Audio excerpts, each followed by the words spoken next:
కాటి కాపరులకు చర్మకారులకు మంగళగిరిలోని కొమ్మారెడ్డి సేవా సమితి చేయూతనిచ్చింది. వివరాలు ఇలా ఉన్నాయి. సమాజంలో అత్యంత పేద వర్గాలకు చేయూతనివ్వడం దశాబ్దాలుగా కొమ్మారెడ్డి సేవా సమితి నాని స్వీట్స్ వారికి ఆనవాయితీగా ఉందని MTMC additional commissioner Kantamneni Shakuntala అన్నారు. నేను గతంలో ఇక్కడ మున్సిపల్ కమిషనర్గా ఉన్నప్పుడు కూడా వీరి ధార్మిక కార్యక్రమాలలో పాల్గొన్నానని ఆమె అన్నారు. ఇప్పుడు క్రిస్మస్ పండుగ నేపథ్యంలో మంగళగిరి టౌన్ రూరల్ పరిధిలో ఉన్న కాటి కాపరులకు చర్మకార వృత్తిలో ఉన్న బడుగు వర్గాలకు బుధవారం కొమ్మారెడ్డి సేవా సమితి నూతన వస్త్రాలను నిత్యావసర సరుకులను అందజేయడం అభినందనీయమని అన్నారు.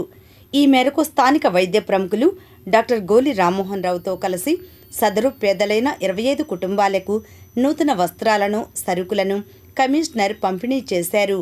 ఇంకా ఈ కార్యక్రమంలో న్యాయవాది ఎం గోవర్ధన్ రావు, సేవా సమితి అధ్యక్షులు కొమ్మారెడ్డి నాని, సభ్యులు కె రంగబాబు, శ్రీకాంత్, ఇబ్రహీం తదితరులు పాల్గొన్నారు. ఈ సందర్భంగా హాజరైన ప్రముఖులు మాట్లాడారు. మీ సేవ, మా సేవ, ఈ సేవ ఇలాంటివన్నీ మనం వింటూ ఉంటాం అన్ని చోట్ల. కానీ అవన్నీ కూడా డబ్బులు కొట్టు సేవలు పట్టు అన్నట్టు ఉంటాయి. అంటే ఉచితం ఏం కాదు.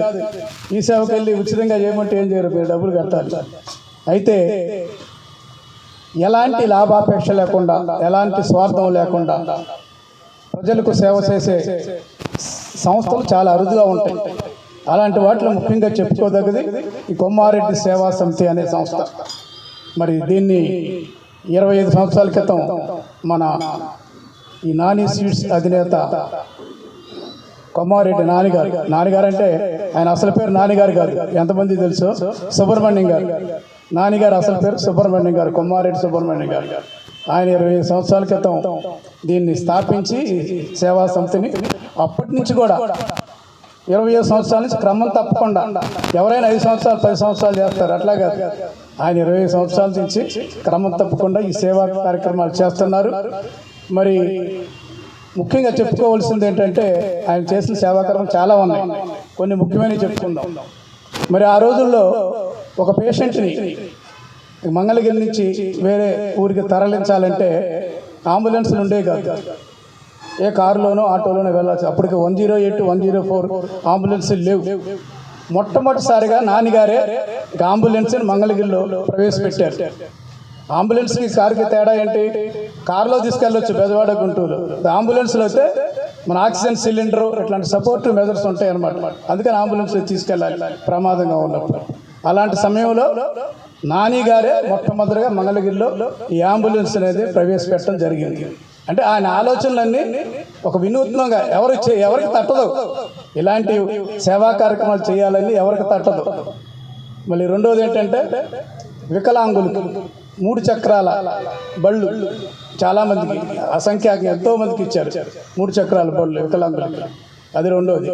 మూడోది చెప్పాలంటే ఈ శ్మశాన వాటికలను అభివృద్ధి చేయటం. శ్మశాన వాటికలు చాలా ఎట్లా ఉండేవో చెప్పడానికి వెళ్ళలేదు. ఆ రోజుల్లో మన ప్రహరీ గోడలు లేవు, చేతులు కడుక్కోవడానికి నీళ్లు ఉండేవి కాదు. అలాంటి సమయంలో నానిగారు ప్రహరీ గోడలు కొట్టేయటం, శ్మశాన వాటికలకి అక్కడ నీళ్లు వచ్చేటట్టు ఒక పంపులు ఏర్పాటు చేయటం, కూర్చోవడానికి బెంచీలు ఏర్పాటు చేయటం, ముఖద్వారం వద్ద ఆర్చీలు ఏర్పాటు చేయటం, ఇట్లా అన్నీ. అంటే శ్మశాన వాటికల్ని అభివృద్ధి చేయాలన్న తలంపు ఎంతోమందికి డబ్బులు ఉంటాయి, కానీ అసలు ఆ తలంపే ఎవరికి రాదు.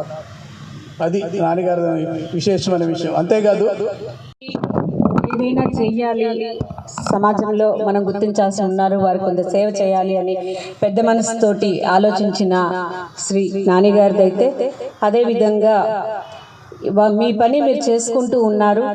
చెప్పాలి అంటే చాలా, అంటే ఈ యొక్క శ్మశానంలో ఇచ్చేసేది కానీ అదంతా కూడా గుర్తించబడిన పని, అందరూ ముందుకు రాని పని. అలాంటిది మిమ్మల్ని ఒక గుర్తింపుగా గుర్తించటము, ఈ సందర్భంగా మీకు ఒక సన్మానం లాగా మిమ్మల్ని గుర్తించి మీకు ఒక చిన్న సహాయం లాగా, ఇక్కడ ఎంత సహాయం చేస్తుంది కాదు, చేసేది కాదు, గుర్తించటం ముఖ్యం. ఆ విధంగా సో ఈ రెండు కూడా ఒక మంచిదనంతో విశిష్టతో కూడుకున్న పనులు అనుకుంటున్నాను.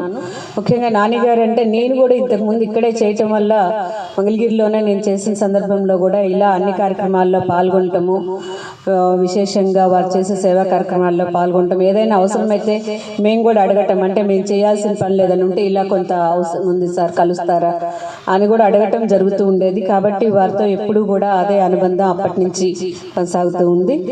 ఈ సందర్భంగా ఒకటి, చదువుకునే రోజుల్లో రామకృష్ణ పరమహంసవి, వివేకానంద ఈ కొటేషన్లు రాసుకోవటం అలవాటు. ఒకటి అవి చదవటము, వాటిని ఎక్కడైనా రాసుకోవటం. వాటిల్లో బాగా ఇన్స్పైర్ చేసిన ఒక లైన్ ఉంటుంది, a good citizen is one who earns money by a noble profession and spends it's for the welfare of man kind అని. మనము ఒక గుడ్ సిటిజన్ అంటే వాళ్ళకి ఏవో పెద్ద లక్షణాలు కాదు, ఒక నోబెల్ ప్రొఫెషన్ అంటే ఒక ప్రొఫెషన్ ద్వారా తనంటూ తాను కష్టపడి వ్యాపారము ఉద్యోగము చేసుకుంటూ దాంతోపాటుగా for the welfare of man kind, తోటి సమాజంలోని మంచి కోసము కష్టపడ ఏదైనా చేయటం, అదే ఒక మంచి సిటిజన్ యొక్క ఐడెంటిటీ అనేది చెప్తారు. అది చాలా నాకు ఇన్స్పైరింగ్గా అనిపిస్తుంది ఆ పదం. అంటే ఎక్కువ మాటలు కాదు, అంటే ఎవరి పని వాళ్ళు చేసుకుంటూ దాంట్లో మనం సంపాదించుకుంటూ దాంట్లో కొంత మ్యాన్ కైండ్ కోసం